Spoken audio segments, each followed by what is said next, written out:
인생을 살다 보게 되면 반드시 싸워야 할 때가 있고 또 싸우지 말아야 할 때가 있죠. 그러니까 성경에도 보게 되면 싸우라는 말씀이 있고 싸우지 말라는 말씀이 있어요. 그런데 오늘 본문도 보게 되면 하나님과 싸우지 말라는 말씀이 나와요. 자, 우리 본문 한번 읽어볼까요? 다 같이요. 이스라엘 자손들아, 너희 조상들의 하나님 여호와와 싸우지 말라. 여호와와 싸우지 말라는 말씀이 있어요. 그런데 이 말씀은요, 그렇다면 누가 누구에게 한 말일까요? 이 말은 유다의 왕 아비야가 북이스라엘과 전쟁 중에 여로보암과 북이스라엘의 무리들에게 한 말입니다. 그렇다면 객관적인 전력으로 보게 되면 누가 이길 수밖에 없어요? 북이스라엘 군대가 이길 수밖에 없겠죠. 왜냐 그러면 배가 많잖아요.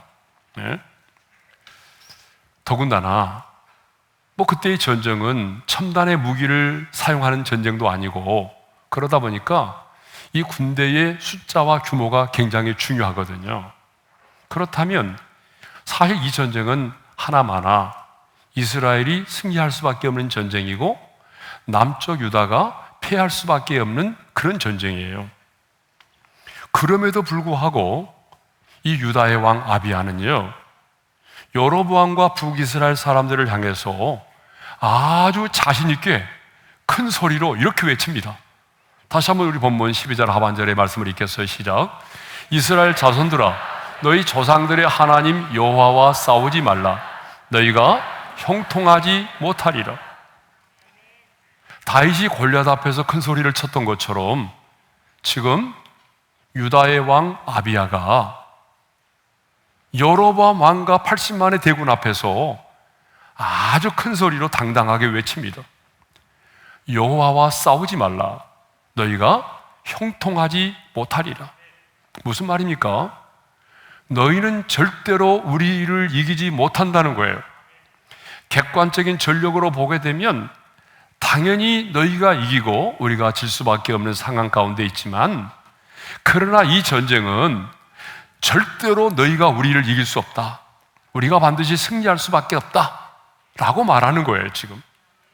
그러면 아비야가 이렇게 자신들이 승리할 것을 확신하면서 당당하게 외칠 수 있었던 그 승리의 근거는 뭘까요? 그냥 한번 큰 소리 쳐본 거예요? 아니죠. 근거가 있을 거 아니에요. 이렇게 당당하게 승리를 말하려면 그 승리의 근거가 있어야 되는 거 아니겠어요? 그 첫 번째 승리의 근거가 뭐냐 그러면 언약에 근거한 믿음을 가지고 있었다는 거예요. 언약에 근거한 믿음 때문에 이렇게 큰 소리 친 거예요. 자, 아비야는 지금 하나님이 우리와 함께 하시고 우리의 머리가 되신다라고 하는 이 언약에 근거한 믿음을 갖고 있었어요. 아비야는 하나님이 지금 우리와 함께 하신다, 이 믿음을 갖고 있었단 말이죠.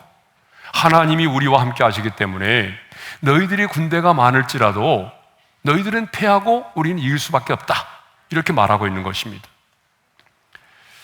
성경을 보게 되면 하나님의 사람들은 언제나 이런 믿음을 가지고 살았죠. 대표적인 사람이 다윗인데, 다윗은요 어때요?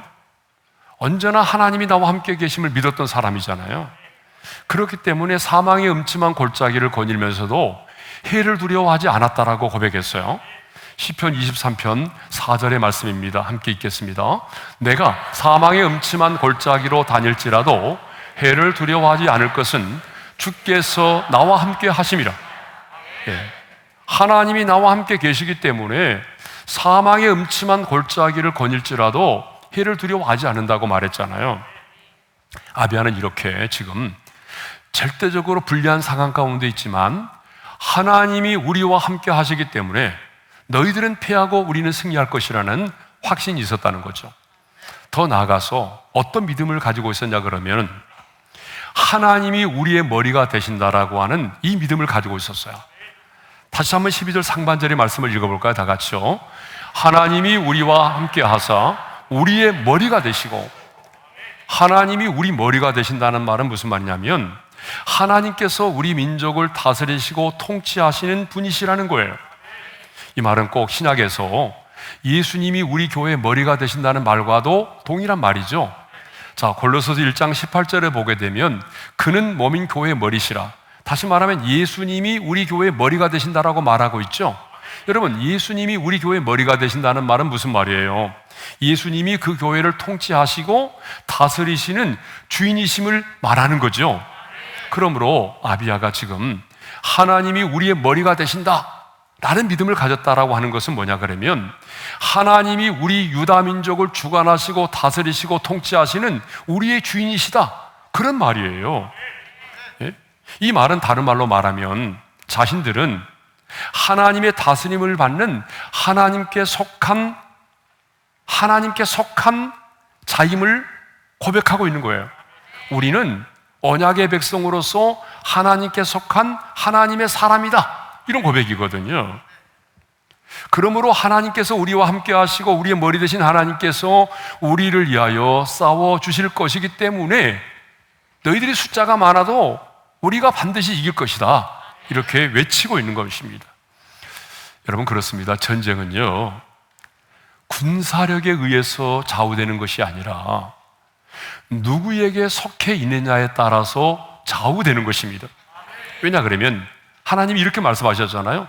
전쟁은 내게 속한 것이라. 성경에 그 말씀 많이 나오잖아요. 이 전쟁은 내게 속한 것이다. 여러분, 하나님이 이 전쟁은 내게 속한 것이라고 말씀하셨다면 이 전쟁의 승패는 누구에게 속해 있는 자가 승리할까요?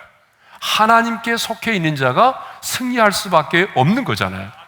그런데 여러분, 영적인 전쟁만이 아니라 내 인생의 실패와 성공도 마찬가지입니다. 내 인생의 실패와 성공도 내 소유와 내 능력에 의해서 좌우되는 것이 아닙니다. 결국은 내가 누구에게 속해 있느냐에 따라서 내 인생의 실패와 성공도 결정이 되는 거예요. 그러니까 하나님의 사람인 우리는 하나님이 내 편이 되게 해달라고 기도하는 것이 아니라 내 자신이 하나님께 속한 자, 하나님의 편이 될 수 있도록 기도를 하는 게 중요한 거죠. 그래서 하나님의 사람이 이 땅을 살아가면서 힘들고 어렵지만 그래도 마지막에 환하게 웃고 승리할 수 있는 사람이 누구예요? 하나님께 속한 자입니다. 그래서 하나님께 속한 자가 훨씬 중요하다는 거죠. 자, 이렇게 아비야는요, 하나님이 우리와 함께 하시고 우리의 머리가 되신다는 사실을 믿었습니다. 이 믿음이 있었기 때문에 승리를 확신할 수 있었던 거죠. 그러면 아비야가요, 이런 믿음을 가질 수 있었던 그런 근거는 뭘까요? 아니, 이 믿음이 무엇과 연관되어 있을까요? 아비야가 이런 믿음을 가질 수 있게 된 것은요, 하나님께서 조상 다윗과 맺은 소금 언약과 관련이 있다는 거예요. 뭐가 관련이 있다고요? 소금 언약. 처음 들어보시죠? 소금빵은 들어보셨어요? 소금 커피도 있잖아요. 그런데 소금 언약이 있어요. 여러분, 우리 5절의 말씀을 읽겠습니다. 다 같이요. 이스라엘 하나님 여호와께서 소금 언약으로 이스라엘 나라를 영원히 다윗과 그의 자손에게 주신 것을 너희가 알 것이 아니냐. 아비야가 지금 산 위에 서서 그 많은 사람들 앞에 큰 소리로 외쳤는데 들어라 그러면서 외쳤던 가장 첫 번째 말이 이거예요. 하나님께서 이스라엘을 다윗과 그 자손에게 영원히 주실 것을 약속하셨다. 그런데 아비야는 다윗에게 말씀하신 이 하나님의 약속을, 언약을 소금 언약이라고 말하고 있어요. 여러분, 성경에 보니까요, 소금 언약이라는 말이 3번 나와요.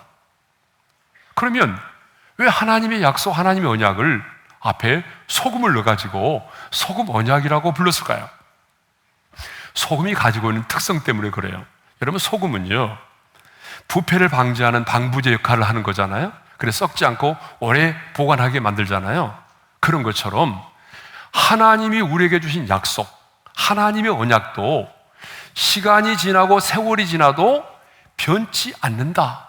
그리고 반드시 그 약속대로 이루어진다. 이것을 분명히 하기 위해서 하나님의 언약을 소금 언약이라고 불렀던 거예요. 그러니까 아비야는 지금 이 소금 언약을 믿고 있었기 때문에 이 언약을 근거로 하나님이 우리와 함께 하시고 하나님이 우리의 머리가 되신다 라는 믿음을 가졌던 것입니다.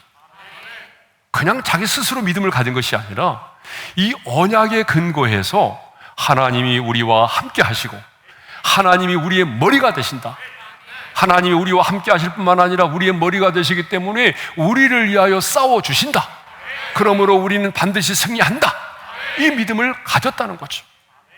이 믿음이 있었기 때문에 이렇게 외칠 수가 있었어요. 자, 두 번째로는 이 승리의 근거 두 번째는 뭐냐 그러면 여호와의 계명을 지켜 행하였기 때문에 그래요. 자, 10절에 보게 되면요, 이 유다의 왕 아비야가 여로보암과 이스라엘 백성들에게 뭐라고 말을 하는가 하면, 우리는 계명을 지켰지만 너희는 하나님의 언약을 지키지 않았다, 언약을 배반했다. 다른 말로 말하면 우리는 배반하지 않았지만 너희는 배반하지 않았느냐, 이렇게 말하고 있거든요. 자, 10절을 읽어보겠어요. 다 같이요. 우리에게는 여호와께서 우리 하나님이 되시니 우리가 그를 배반하지 아니하였고, 자, 우리는 배반하지 않았다고 말하죠, 하나님을. 그러면서 11절에서 뭐라고 말해요? 다 같이요. 우리는 우리 하나님 여호와의 계명을 지키나 너희는 그를 배반하였느니라. 그러니까 우리는 배반하지 않았지만 너희는 하나님을 배반하지 않았느냐? 그러면 여기서 하나님을 배반했다는 게 뭐예요? 하나님을 배반했다는 것은요, 11절의 말씀을 보게 되면 여호와의 계명을 지키지 않는 것을 말해요. 다시 한번 11절을 읽겠어요. 다 같이요. 우리는 우리 하나님 여호와의 계명을 지키나 너희는 그를 배반하였느니라. 그러니까 하나님을 배반했다는 게 뭐예요? 하나님의 계명을 지키지 않았다는 거죠. 그러면 여로보암과 북이스라엘의 백성들이 하나님의 계명을 지키지 않았다는 것, 하나님을 배반했다는 것은 구체적으로 뭐죠? 첫째로 금송아지를 만들어서 숭배했다는 거예요. 자, 우리 8절의 말씀을 읽겠어요. 다 같이요. 또 여로보암이 너희를 위하여 신으로 만든 금송아지들이 너희와 함께 있도다. 여로보암은 자신의 왕권을 지키기 위해서 단과 베델에 금송아지 우상을 만들어서 섬기게 했다는 거예요. 그런데 누구를 위해서라고 말해요? 너희를 위하여. 여러분, 성경에 보세요. 우상을 말할 때마다 너희를 위하여 우상을 만들었다고 말하거든요. 여러분, 우상을 만들고 섬기는 사람들은 목적이 뭐예요? 자기 자신을 위해서잖아요. 두 번째로는요, 이방인의 풍습을 쫓아서 제사장을 세웠다는 거예요. 여러분, 제사를 드리려면 제사장이 필요하잖아요. 자, 우리 9절의 말씀을 읽겠습니다. 다 같이요. 너희가 아론 자손인 여호와의 제사장들과 레위 사람들을 쫓아내고 이방 백성들의 풍속을 따라 제사장을 삼지 아니하느냐? 누구를 막론하고 어린 수송아지 한 마리와 순양 7마리를 끌고 와서 장립을 받고자 하는 자마다 허무한 신들의 제사장이 될 수 있도다. 아론의 자손인 여호와의 제사장들과 레위 사람들을 쫓아내 버렸어요. 그리고 합법적으로 제사장이 될 수 있는 사람들의 제사장의 지위를 박탈해 버렸어요. 그리고는요, 이방인의 풍습을 따라서 일반 사람들을 제사장으로 세운 거예요. 이거 말이 안 되죠. 하나님의 계명을 어기는 거잖아요. 그런데 더 웃긴 것은요, 누구든지 어린 수송아지 한 마리 그리고 순양 7마리를 끌고 와서 저 오늘부터 제사장 되게 해주세요 라고 말하면, 그래? 너 오늘부터 제사장이야, 이렇게 제사장으로 임명을 했다는 거죠. 오늘날로 말하면 이런 거 아니에요? 교회에서 돈만 많으면 그냥 장로로 다 세워졌다는 거 아니에요? 이런 식이죠.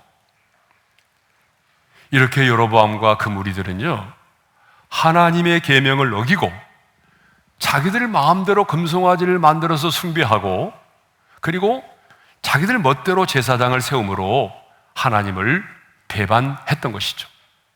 반면에 아비야와 유다 백성들은요, 언약의 백성으로서 충실하게 그 계명을 지켰습니다. 어떻게 계명을 지켰냐 그러면요, 우리 11절의 말씀을 볼까요? 다 같이요.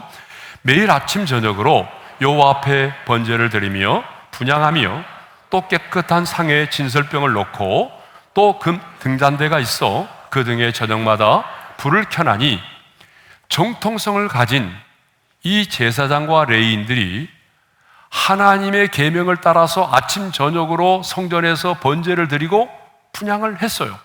말씀대로. 그리고 또 그 성소에 깨끗한 떡상에 날마다 이렇게 떡을 진설해 놓고, 그리고 밤만 되면 그 제사장이 들어가서 그 성전 안에 금등대에 불을 켜고 또 아침이 되면 가서 그 불을 껐다는 거예요. 한마디로 아비야와 유다 백성들은 언약의 백성으로서 충실히 그 계명을 지켜 행하였던 것입니다. 이렇게 언약의 백성으로서 그 계명을 충실히 지켜 행하고 있었기 때문에 아비야는 당당하게 너희는 여호와를 배반했지만 우리는 여호와를 배반하지 않았다. 그러므로 여호와께서 우리를 위하여 싸워주실 것이다. 그러므로 너희는 우리와 싸우지 마라.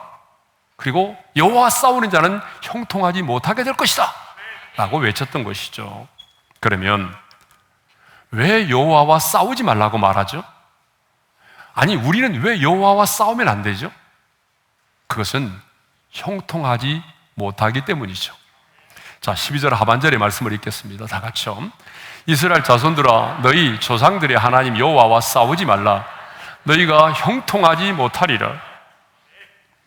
아비야는요, 하나님의 계명을 지키지 않음으로 하나님을 배반한 너희가 하나님의 계명을 지켜 행하고 있는 우리와 싸우는 것은 여호와와 싸우는 것이 되는 것이고, 여호와와 싸우는 것은 곧 형통하지 못하게 된다라고 말하고 있어요. 여러분, 여기서 형통하지 못한다라고 하는 것은요, 좀 안 된다 그런 정도가 아니고요, 망한다는 말이에요. 예. 사랑하는 성도 여러분, 인류의 역사를 보거나 성경을 볼 때에 하나님과 싸워서 이긴 민족이 없습니다. 하나님과 싸워서 이긴 사람이 없습니다. 여러분, 누가 하나님과 싸워 승리했습니까? 로마 제국이 하나님과 싸워 승리했습니까? 바벨론 제국입니까? 페르시아 제국입니까? 헬라 제국입니까? 여러분, 한때는 그들이 승승장구한 것처럼 흥황하게 보였지만 역사는 말하잖아요. 스스로 교만하여 하나님을 대적했던 민족들이 마지막에는 여러분 형통하지 못하게 된 것입니다. 망하게 된 것이죠. 여러분, 민족만이 아니라 한 개인도 마찬가지입니다. 스스로 교만하여 하나님을 대적했던 사람 가운데 하나님과 겨루어 이긴 자가 있습니까? 아무도 없습니다. 모두가 망했습니다. 그러나 하나님을 의지하는 자는 여러분 형통합니다. 하나님을 의지하는 자는 승리하게 돼 있어요. 그럼에도 불구하고 오늘 또 스스로 교만하여 하나님과 싸우려는 자가 있다는 거예요. 세상에 피조물인 인간이 스스로 교만해서 하나님과 싸우려는 자가 있어요. 자, 한번 예를 들어보겠습니다. 바벨론 제국이 멸망을 당했잖아요. 그런데 하나님은요, 이 바벨론 제국의 멸망을 선포하면서 이 어마어마한 바벨론 제국이 왜 무너졌는지 그 이유를 말하시면서 이렇게 말했어요. 내가 여호와와 싸웠기 때문이라. 바벨론 제국이 왜 멸망을 당했느냐 그러면 스스로 교만해져서 하나님과 싸우려고 했기 때문에 망했다는 거예요. 예레미야 50장 24절의 말씀을 읽겠습니다. 다 같이요. 바벨론아, 내가 너를 잡으려고 올무를 놓았더니 내가 깨닫지 못하여 걸렸고 내가 여호와와 싸웠으므로 발각되어 잡혔도다. 왜 당시 세계 최강 바벨론 제국이 무너졌습니까? 하나님이 쳐놓으신 올무에 걸려서 망했다는 거예요. 그러면 왜 하나님은 당신의 올무에 걸리게 해서 바벨론을 무너뜨렸습니까? 그들이 교만했기 때문이에요. 근데 그 교만을 표해주는 단어가 있어요. 바로 그 앞절에 뭐가 나오냐 그러면 바벨론을 이렇게 말합니다. 온 세계 망치. 온 세계 망치라는 것은요, 그들의 교만을 상징하는 말이에요. 망치를 가지고 막 때리는 거예요, 나라마다. 그러면 사람들이 막 나라마다 어때요? 다 쓰러지게 되고, 뭐 그런 엄청난 바벨론의 교만을 말하는 거거든요. 스스로 교만하여 온 망치처럼 하나님을 대적했던 바벨론 제국이 왜 망했느냐? 스스로 교만하여 하나님과 싸우려고 했기 때문이라는 거예요. 하나님의 계명을 버렸어요. 그리고 자신들의 마음대로 기분 내키는 대로 우상을 숭배했어요. 자신들 기분 내키는 대로 신앙생활을 했다는 말이죠. 우리의 신앙과 삶의 규범인 하나님의 말씀을 버리고 자신들의 생각대로, 자신들의 감정대로, 자신들의 뜻대로 신앙생활을 하고 있다면 그것은 내가 하나님과 싸우는 거예요. 더 중요한 것은 여로보암과 북이스라엘의 군대는요, 하나님을 의지하지 않았어요.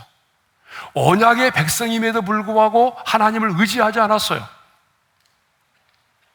그 증거가 뭐예요? 싸울 때에 유다의 군대는 하나님 앞에 부르짖어 기도했지만, 여러분, 여로보암과 북이스라엘의 군대는 하나님보다는 80만의 대군을 의지했어요.